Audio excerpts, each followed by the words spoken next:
안녕하십니까. 땅짓고 부동산 직톡입니다. 지난 시간에 이어서 오늘 이 시간에도 고종환 한국자산관리연구원장님을 모시고 2020년 부동산 고수의 길을 묻는다 신년 특집 시리즈를 좀 진행을 해볼까 합니다. 지난 시간에는 이제 저희가 그 2020년 새해에 집값이 전체적으로 좀 어떻게 좀 흘러갈 것이냐, 뭐 또 지역별 분석 뭐 이런 것도 좀 해봤고요. 그런데 자, 문제는 이제 올해 집값이 과연 우리가 예측했던 대로 가기 위해서 이제 지난 시간에 여러 가지 얘기를 했지만 여러 가지 또 근데 사실 지금 이 변수들도 좀 많이 좀 있다. 그죠? 예, 그래서 뭐 가장 대표적인 게 사실 뭐 지난해만 하더라도 어떤 정부의 규제가 사실은 집값의 흐름을 완전히 좌우했다. 이렇게 볼 수 있거든요. 그렇죠. 1, 2년간 집값을 예측하는 것은 한 3대 지표를 꼽아요. 예, 시간 때문에. 첫째가 뭐냐면 거래량 지표예요. 우리가 첫 번째 시간. 그러니까 거래량은 우리나라에게 연구 보고서를 보면 가격에 1, 2분기 선행하고 장기적으로는 1년 정도 선행해요. 이게 예를 들어 볼게요. 그러니까 거래량이 2분기 이상 감소하면 그 다음 이후에 가격이 계속해서 상승하지는 않아요. 그러니까 거래가 감소되는 가운데 가격이 오르는 현상은 일시적이며 과도적이에요. 지속성이 없어요. 두 번째는 중장기적으로는 집값이 지난 사이클을 보면 2012년부터 전세값이 거래량과 전세값이 좀 올랐거든요. 그래서 저는 지금 3대 지표가 뭐냐? 거래량, 전세값. 그 다음에 저는 선행 지표는 아닌데 땅값을 꼽아요. 그리고 하나 더 보탠다면 입주 인허가 물량. 입주 예정 물량을 아는 방법은 인허가 물량과 착공 물량이에요. 정부 통계는. 그리고 여기에 주택담보대출 추이 이런 것들을 봐요. 그러면 돈들이 지금 주택시장으로 몰리고 있네 없네. 왜냐하면 우리나라 사람들은 주택을 한번 매입하면 평균 얼마인지 아십니까, 대표님? 그게 38%예요. 집값이. 그러니까 집값의 38% 정도는 주택이 고가잖아요. 주택 살 때 대출에 의존해요. 그 대출 의존을 이번에 돈줄을 막아버렸다는 거기 때문에 12, 16 대책도 예사롭지 않다. 이거 간단하게 보면 안 된다라고 얘기한 거잖아요. 두 번째입니다. 전세값을 잘 봐요. 전세의 특징은 우리나라만 있잖아요. 근데 이 전세의 움직임만 잘 보아도 집값 예측하는 전세가율이 있대요. 이게 지역별로 적정한 전세가율 지표가 좀 달라요. 그래서 설명하는데 벌써 10분 갈 거라고요. 자, 우선 정리합니다. 전세 가격이 오르면 매매 가격이 올라요. 근데 아주 중요합니다. 여기서 예외가 있어요. 늘 원칙과. 뭔 줄 아시죠? 뭐냐 하면 우리가 IMF나 2008년에 서브프라임 모기지가 왔을 때는 집값은 내리는데 전세값이 급등해요. 이때는 전세와 매매가 동행하지 않는다고요. 그래서 자꾸 어떤 사람이 그때의 예를 가지고 자꾸 침소봉대를 해요. 정말 일반적인 모습은 전세와 매매는 동행하며 전세가 약간 선행합니다. 이건 진리입니다. 이건 누가 뭐래도 제가 다 얘기할게요. 2020년은 서울은 전세가 올라요. 이게 지금 집값이 제가 내린다고 확신하지 못하는 이유가 돼요. 굉장히 중요합니다. 그 다음에 원가의 관점에서 가면 토지 가격이 엄청 중요합니다. 저는 그래서 아파트 가격을 볼 때 전세 지표와 집가 지표를 동시에 봅니다. 종합적으로 봅니다. 땅값은 2020년에도 오릅니다. 정리합니다. 전세가와 땅값이 오르는 건 원가입니다. 아파트도 땅 위에다가 높은 용적률로 건축물을 지은 거잖아요. 심플하게 생각하자고요. 근데 땅값이 안 내려요. 근데 건축비와 인건비가 올라요.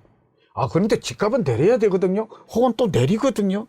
이런 말이 논리적으로. 근데 이제 지금 말씀 주신 거를 보면은 그러니까 이제 집값이 상승할 수 있는 요인은 이제 하락할 수 있는 요인이 이제 거래량.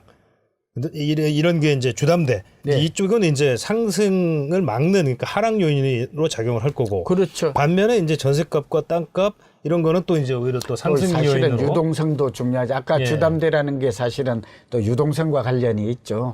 여기다가 사실은 입주 물량. 예. 약간 인허가 물량인데 사실은 단기적으로는 인허가 물량과 동시에 입주 물량, 입주 예정 물량이 중요해요. 근데 다행히 2020년도에는 입주 물량이 대표님 아시겠지만 서울의 적정한 입주 물량이 얼마인지 혹시 아시나요? 적정한 서울의 입주 물량은 4.5% 법칙이 있어요. 1000만 명이면 4만 5천 가구예요. 4만 5천 가구가 꾸준히 공급되면 어떤 현상이 벌어질까요? 신혼부부나 가구 분할이나 이런 걸 충족해요. 아파트 기준입니다. 그런데 2020년에도 약 4만 1천 내지 4만 2천 가구가 입주를 해요. 그러니까 아주 부족하지는 않죠. 왜냐하면 서울 사람들이 지금 경기와 인천으로 인구가 유출되고 있어요. 이건 주거비 때문에 그래. 집값 때문에. 하여튼 감안하면 4만 5천 가구가 적정하다. 이건 알아야 돼. 적정한 공급 물량. 근데 문제는 2021년이에요. 그래서 2020년까지는 전세 가격이 강남 4구와 이제 학군 때문에 이런 거거든요. 다시 이어지기만 교육 개편 제도가 사실은 시장을 또 왜곡시켜요. 그러니까 정부는 자꾸 교육 대책 때문에 왜 그러느냐고 뭐라 하지만 복잡계의 이론이 있잖아요. 나비 효과라는 이론을 보면 어느 한쪽에서의 작은 이런 원인이 결국은 큰 파동으로 이어진다는 거잖아요. 부동산은 정말이지 복합적인 게 교육이나 사람들의 선호도나 노후 대책 이런 것까지도 지방 사람이 서울 집 사는 걸 보면 거주가 이런 많은 것들이 한꺼번에 영향을 주죠. 네. 그래서 이제 대표님 시간이 부족하니까 이제 한정되어 있는 게 참 아쉬운데요. 왜 지금 강남이 오르는지, 왜 집값이 어쩐지 그 원리를 이해한다는 게 중요하죠. 그렇죠. 네. 네. 전체적으로 그러니까 뭐 보합 정도지 이게 결국 뭐 그렇죠. 2019년과 같은 그런 급등 일어나기 어려운 구조가 이제 요런 지금 말씀 주셨다. 또 하나 더 있어요. 예. 한번 잠깐 나열하는 것만 좀 한번 오늘 꼭 기억해 경청해 보시죠. 첫째는 인구 구조의 변화입니다. 그런데 인구는 중장기적으로 변화하기 때문에 단기적 영향을 안 미쳐요. 그런데 지금 어떤 변화가 있죠? 어쨌든 저성장이죠. 2030년까지는 증가하지만 이렇게 돼 있고요. 인구의 양적 질적 변화를 잘 봐야 됩니다. 고령화라든지. 우리나라 사람들이 대표님 주택을 매입할 때 굉장히 중요한 질문입니다. 몇 세 정도에 결혼하고 얼마 정도 있다가 주택 매입하는지 통계를 대표님은 아시죠? 여러분 아시나요? 제가 말씀드릴게요. 결혼한 지 11년 만에 주택을 매입합니다. 두 번째는 나이는 43세입니다. 이게 생애 최초 주택입니다. 이거 주목해야 돼. 인구. 근데 이것만 가지고 주택 수요가 늘어난다 줄어든다고 말하는 전문가가 있는데 이건 어불성설입니다. 한 가지 이유입니다. 두 번째 중요합니다. 소득 구조의 변화입니다. 이거는 가처분 소득입니다. 이거는 경제 성장률이 얼마나 이루어지고 세금을 납부한 이후에 내가 쓸 수 있는 돈이 얼마인가, 이거는 또 내가 모아둔 돈이 얼마인가라고 이게 소득 구조의 변화가 영향 미치죠. 또 세 번째 좀 빠르게 갈게요. 수급이 중요합니다. 수급이 뭐죠? 수요 공급입니다. 앞서 잠깐 얘기했지만 단기적으로 영향을 미치지만 인허가 물량이나 착공 물량을 보면 2, 3년 후에 예측이 가능. 2021년에 적정한 입주 물량이 4만 5천 가구고 2020년만 해도 4만 1천에서 4만 2천. 그런 대로 괜찮아요. 그런 대로. 근데 문제는 2만 가구 이하로 뚝 떨어져요. 자, 이거 어떡하죠? 우리가 예측할 수 있는 게 적어도 전세 대란까지는 아니어도 불안이 일어날 것이며, 입주 물량이 감소하게 되면 이때 주는 시장의 충격, 공급 부족의 충격은 상당할 걸로 보이잖아요. 2만 가구가. 지금 정부도 그렇고 여기에 대한 대책이 없어요. 그래서 제가 굉장히 아쉽고 안타까운 것이죠. 자, 그래서 이걸 보면 적어도 공급 물량이, 그러니까 다시 정리합니다. 우리가 주택 보급률 지표가 서울은 96.3입니다. 전국은 103입니다. 적정한 주택 보급 물량은 105입니다. 5%는 자연 공실이거든요. 이걸 자꾸 간과해요. 자, 그래서 결국 어떻게 될 것인가? 수급이 불안해요. 2021년에. 그 다음에 이제 정책은 더 강화되기 때문에 이건 설명을 안 할게요. 문재인 정부 들어서 정책을 완화할 리는 없어요. 그리고 여기다가 해외 주택시장 동향이 중요해요. 하나 좀 추가하면. 그리고 여러분, 환율이 굉장히, 부동산 경제학에서는 환율이 국제 가격이 달러로 환산한 대한민국의 아파트 가격이 얼마 전에 나이트 프랭크가 56위에서 서울의 집값 상승률은 29위, 세계적인 상승률은 3.7인데 서울은 3.2로 나타나요. 결코 많이 오른 게 아니에요. 오늘 좀 아시겠죠? 집값도 주식과 함께 동조화 현상이 일어나는구나.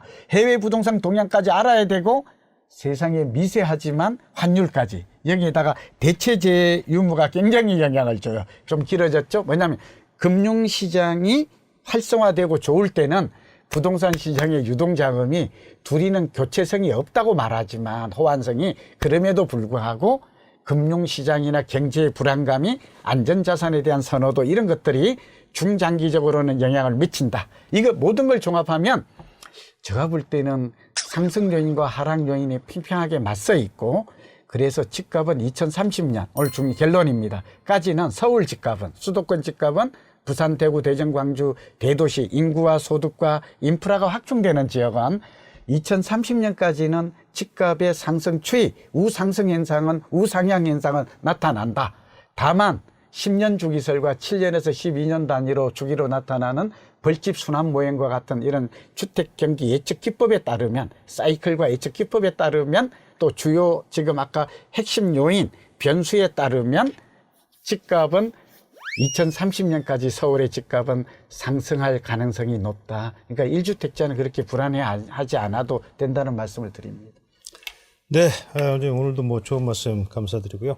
네, 오늘은 이 시간 여기까지 하고 네. 저희가 이제 마지막 시간에 아마 우리 이 방송 보시는 분들이 가장 관심을 가지실 만한 어디에 투자를 하는 게 좋을 것이냐. 그렇죠. 예, 우리나라 내 집 마련 사람은 전략에 대해서 쪽집어 마지막으로 좀 쪽집게처럼 알아보- 찍어달라고. 예, 그래 그렇게 하겠습니다. 알아보도록 네. 하겠습니다. 네, 오늘 시간 여기까지 하겠습니다.